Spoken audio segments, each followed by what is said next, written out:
Bom dia, gente. Então, hoje nós vamos começar a parte 2 do minicurso de rede de sensores. Primeira parte a gente cobriu rede de sensores terrestres. Hoje eu vou falar um pouco das redes de sensores aquáticas. O meu nome é Luiz Felipe. Tá? A primeira parte que apresentou foi o meu irmão, o professor Marcos Augusto. Tá? Então, se eu perguntar para vocês qual que é o objetivo das redes de sensores. Então, o objetivo das redes de sensores é coletar dados, tá? Para que a gente possa ter uma comunicação e tenha cooperação em novos ambientes. Tá? Por exemplo, teve o tsunami, né, que abalou o Japão, né? E o que a gente poderia ter feito para evitar isso? A gente podia ter usado rede de sensores, tá? Para detectar que o tsunami estava vindo, para notificar as autoridades a tempo, para poder evitar os danos maiores que a gente teve, como por exemplo na usina nuclear. Tá? Então aqui a gente está vendo uma foto do tsunami chegando no continente, ou na ilha. Né? Então o que a gente podia ter? A gente podia ter uma rede de sensores aquáticas que ficam no oceano, detectam quando o tsunami está vindo e enviam mensagens de alerta para a gente ficar sabendo a tempo que o tsunami está chegando. Tá? Esse não é o único caso, não. A gente pode estar usando sensores em quase todos os lugares, tá? Que a gente habita e até em regiões que a gente não habita. Por exemplo, aqui eu estou mostrando uma figura, tá? De uma cidade que teve uma explosão na rede de esgoto. E essa figura é antiga, foi antes do acidente que aconteceu no Rio de Janeiro, tá? Que a gente não sabe as causas ainda, né? Pode ter sido uma explosão, por exemplo, vazamento de gás. Tá? Então, os dejetos no esgoto eles acumulam. Aí, junto com as bactérias, geram gases, tá? Que podem causar explosões. Então, o que a gente pode fazer? Tá? A gente pode colocar sensores, tá? Simples como esse aqui na figura, que detecta gases explosivos e alertam para a gente de possíveis danos que podem ocorrer. Tá? Então, a gente pode ter rede de sensores também em ambientes inóspitos, como em esgoto. Tá? Só que a diferença aqui é que a gente agora vai estar tratando, tá? Com regiões que são de mais difícil acesso. Então, a gente pode estar usando a rede de sensores também em ambientes aquáticos. A primeira pergunta que surge é, por que utilizar a rede de sensores em ambientes aquáticos? Se a gente parar para analisar, por exemplo, o globo terrestre, a gente vai ver que o planeta Terra ele é composto basicamente de água. Recentemente, a NASA tirou uma foto mais nova de alta resolução da Terra. Se a gente parar para olhar a foto, a maior parte da imagem vai ser azul, tá? É o azul da água, do oceano. Então, 2/3 da superfície da Terra, ela é coberta por oceanos. Tá? Grande parte dessa região é inabitada e inexplorada. A região dos oceanos também é uma região, tá? Que possui grande quantidade de recursos naturais. E o Brasil é um exemplo disso, né? Está na moda agora aí o pré-sal, que o pré-sal tem grande quantidade de petróleo, que a gente pode estar utilizando, né, para mover a economia. Tá? E o que mais que a gente tem lá? A gente não sabe. Então tem grande quantidade de recursos naturais a serem descobertos. Se a gente estiver usando uma rede de sensores, a gente pode tentar detectar isso. Além disso, os oceanos são responsáveis, tá, pelo impacto no clima global. Outra onda que a gente tem agora é a discussão do aquecimento global. Não é isso? O que acontece então é que os oceanos, tá? A água, ela capta o calor. Então a gente pode estar medindo a temperatura dos oceanos para detectar se está tendo um aquecimento global ou não. Então, você colocando uma rede de sensores com termômetro, você vai estar ajudando a estudar o aquecimento global. E, no caso de guerras, por exemplo, os oceanos são um ótimo lugar para esconder e também para atacar. Tá? A gente vê, por exemplo, na Segunda Guerra Mundial, teve o desenvolvimento do submarino. Por quê? Porque ele era um ótimo lugar para você esconder. Tá? A história do Brasil, por exemplo, na Segunda Guerra Mundial. Quem sabe se o Brasil não tivesse rede de sensores aquáticos, a história não seria diferente. Tá? Porque o Brasil entrou na Segunda Guerra, né, dizem, porque um navio foi atacado. Mas ninguém tem certeza disso, não é isso? estudaram isso no livro de história. Tá? Então, se a gente tivesse uma rede de sensores e detectasse realmente o que aconteceu, talvez a história fosse diferente. Tá? Então, a gente vai ter várias aplicações potenciais que a gente pode estar usando as redes de sensores aquáticas, junto com as terrestres. Tá? Então, o que seriam redes de sensores aquáticas? Seriam redes, tá? Ou seja, elementos computacionais, tá? Só que vão estar operando nesse novo ambiente, que é o ambiente aquático, e eles têm a capacidade, tá? Os elementos computacionais têm a capacidade de sensoriar.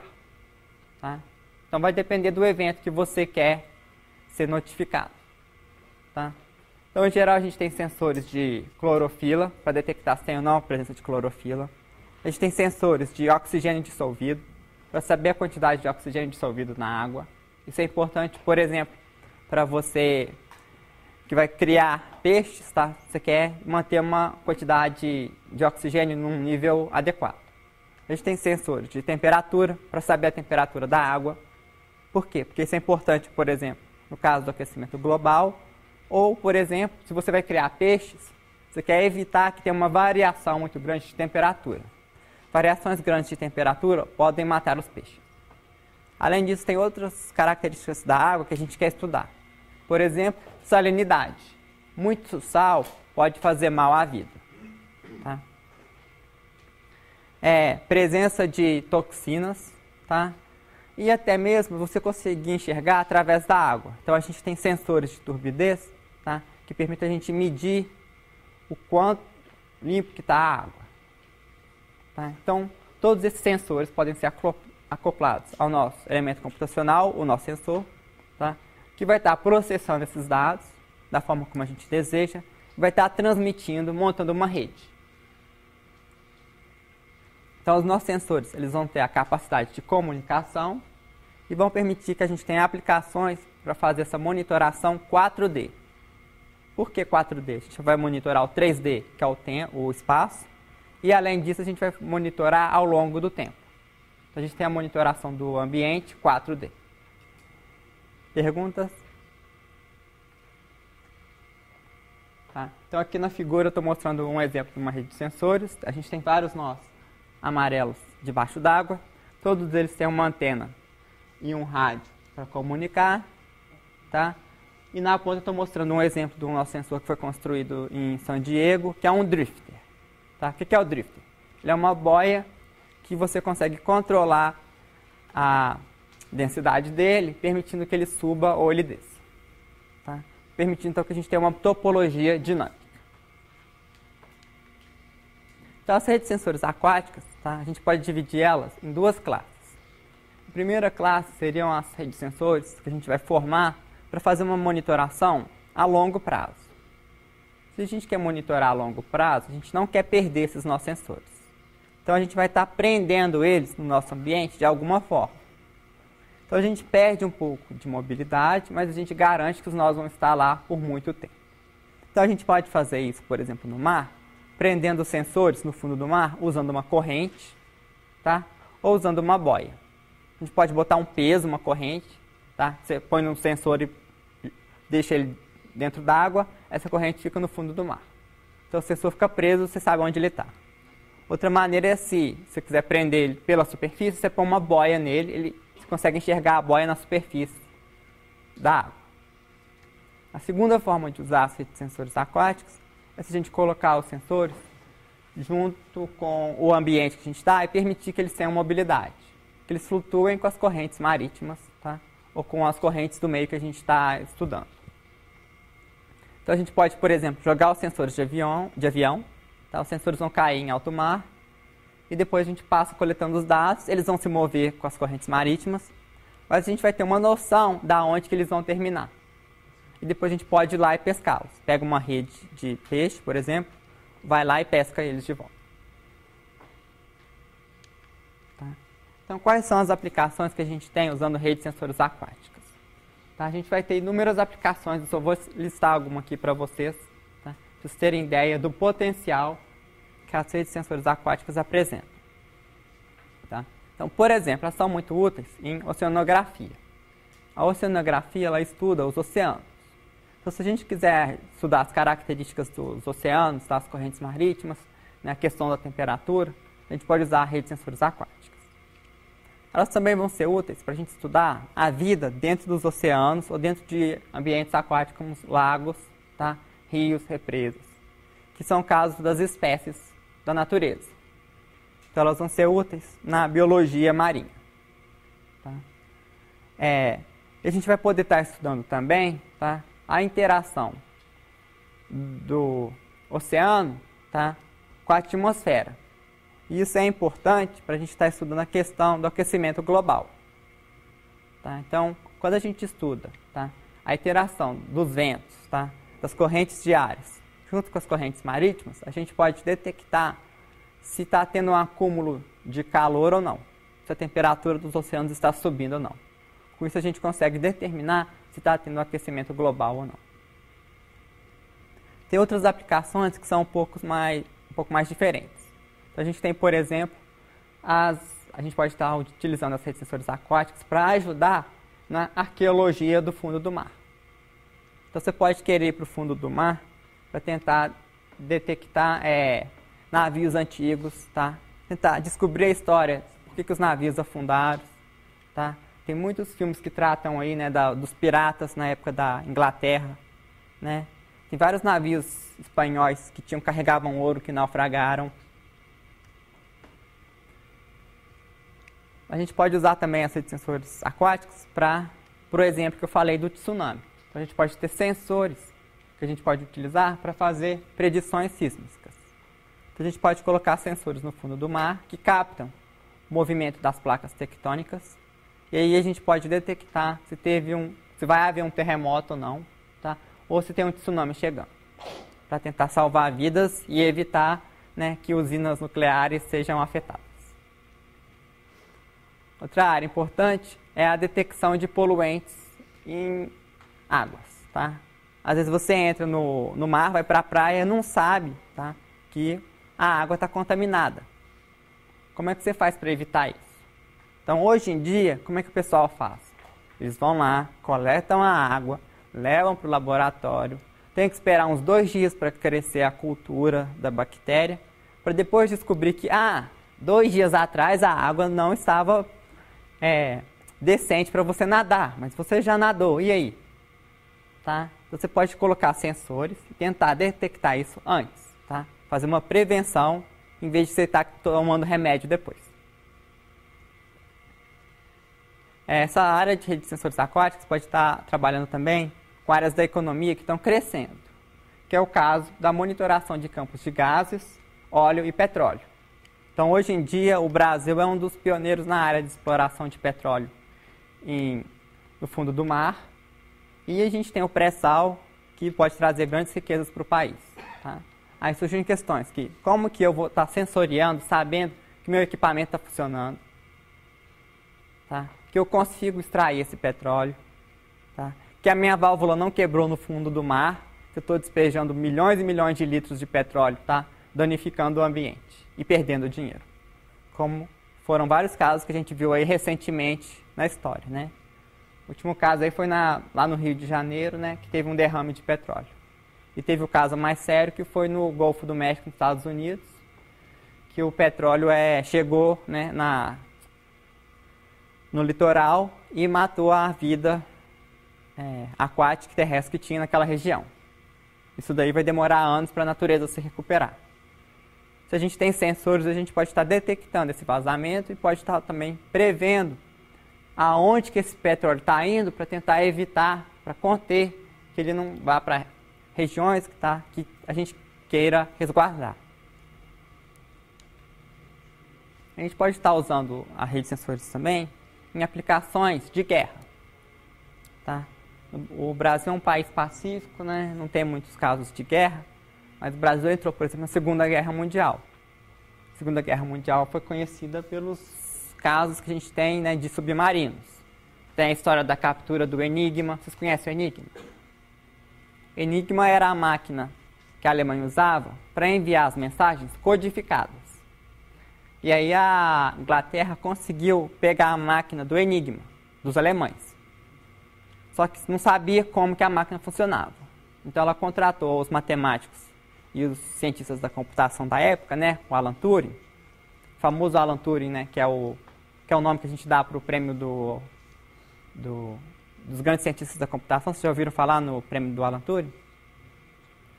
Então, aí ele ajudou a decifrar o enigma, como que o enigma, a máquina dos alemães, funcionava para criptografar as mensagens. Com isso, a Inglaterra passou a entender as mensagens dos alemães, e isso foi o passo crucial para os aliados vencerem a guerra. Tá? Então, a gente pode ter sensores para detectar a presença de submarinos, tá? Auxiliando assim em casos de guerra. Ou a gente pode ter sensores para detectar mergulhadores. Na década de 90 teve um caso de um navio americano que foi explodido por mergulhadores terroristas. Tá? Os mergulhadores terroristas nadaram até chegar no navio americano, colocaram a bomba e explodiram o casco do navio. Tá? Então a gente precisa de estar evitando isso, né? Se a gente está do lado do bem, a gente pode colocar sensores para detectar mergulhadores. Tá? E no caso de você ter uma riqueza muito grande, como o petróleo no fundo do mar, a gente quer evitar que isso seja roubado. Tá? Alguém pode chegar lá e querer roubar, tá, o seu petróleo. Tá? Então a gente precisa de estar vigilante na nossa riqueza. Por exemplo, a nossa costa, tá? O Brasil tem uma costa litoral muito grande. Tá? A gente não vai querer ser invadido, por exemplo, né? Os Estados Unidos, por exemplo, pode querer evitar um outro Pearl Harbor. A gente tem o caso também de acidentes, né, e inundações que acontecem. Infelizmente, no Brasil, isso acontece muito frequentemente. Essa água, tá, que chega nas casas, ela pode estar suja e pode conter toxinas que podem matar. Então a gente pode usar a rede de sensores para tentar detectar regiões, tá, que a gente pode ainda estar usando para permitir que as pessoas estejam lá ou que auxiliem no resgate e no salvamento de vidas. Tá? Então os sensores eles podem ser úteis também para monitoração de derrame de óleo ou outros produtos químicos. Tá? Por exemplo, tem navios que carregam produtos químicos que quando chegam em alto mar, eles se despejam em alto mar. Tá? Eles são toxinas. Como é que a gente faz para detectar isso? Tá? A gente teria que ter sensores no oceano para detectar que alguém jogou aquilo lá, para depois você tentar detectar quem foi que fez isso, tá? Esse crime ambiental. As redes de sensores podem auxiliar também, tá, em recuperação de objetos. Essa figura que eu estou mostrando aí é um avião da Segunda Guerra Mundial, tá, que foi resgatado. Então ele ajuda a contar a história. E, interessante também, pode ajudar na recuperação de tesouros. Existem milhões e milhões, tá, de reais que estão no fundo do mar. Tem gente que ganha a vida caçando tesouro no fundo do mar. Tá? Você pode descobrir uma fortuna no fundo do mar. Recentemente teve um caso, tá, de espanhóis que acharam tesouro no fundo do mar. Por quê? Porque teve muitos navios, tá, que naufragaram, que carregavam riquezas, tá, nos séculos XV, XVI e XVII. Só que aí só tem que tomar cuidado com a legislação internacional, porque esses casos ainda não são muito claros. Tem uma disputa na justiça, tá, envolvendo, por exemplo, os espanhóis em Inglaterra, porque o pessoal achou o tesouro, e aí os espanhóis falam, o tesouro é nosso. A Inglaterra fala, não, o tesouro era meu. E quem achou o tesouro fala, não, eu achei, é meu. E aí o caso vai parar na justiça, tá? E ainda não teve uma resposta.